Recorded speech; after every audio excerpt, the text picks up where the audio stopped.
గనక కంప్లీట్గా అప్పుల గురించే మొదటి నుంచి ఎన్నికల సమయం కాబట్టి ప్రజల మెదళ్లలో జగన్మోహన్ రెడ్డి గారు చేసిన అప్పులు రాష్ట్రం సర్వనాశనం అయిపోతుంది అనే విషయాన్ని గనక చొచ్చుకొని తీసుకెళ్ళగలిగితే సగం సక్సెస్ అవుతుందని అనుకుంటున్నారేమో.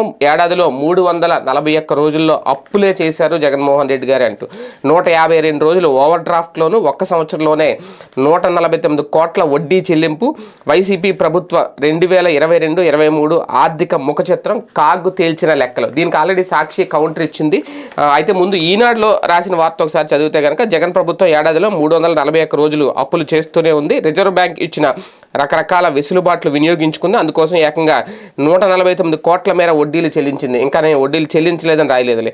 రాష్ట్ర ప్రభుత్వ నగదు నిర్వహణ తీరు వల్ల ఇలా వడ్డీలు చెల్లించాల్సిన పరిస్థితి ఏర్పడింది. కొన్ని రోజులైతే రాష్ట్ర ఖజానాలో కనీస నిల్వ కూడా లేని పరిస్థితి. ప్రభుత్వ చెల్లింపులన్నీ రిజర్వ్ బ్యాంక్ ద్వారానే జరుగుతాయి. 2022-23 ఆర్థిక సంవత్సరానికి సాక్షాత్తు కాగ్ తేల్చిన లెక్కలు ఇవి.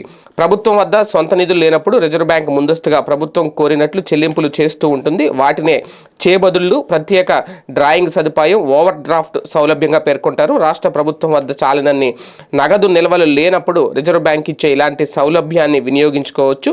తొలుత చేబదులు అంటే వేస్ అండ్ మీన్స్ అడ్వాన్సులు, ఆ తర్వాత ప్రత్యేక డ్రాయింగ్ సదుపాయం కింద తాత్కాలిక అప్పు తీసుకుంటారు. తర్వాత ఓవర్ డ్రాఫ్ట్ కింద నిధులు వినియోగిస్తారు. వీటన్నిటికీ వడ్డీ చెల్లించాల్సి ఉంటుంది. 2022-23 ఆర్థిక సంవత్సరంలో 1,18,039 కోట్లు ఎలా తెచ్చినవే.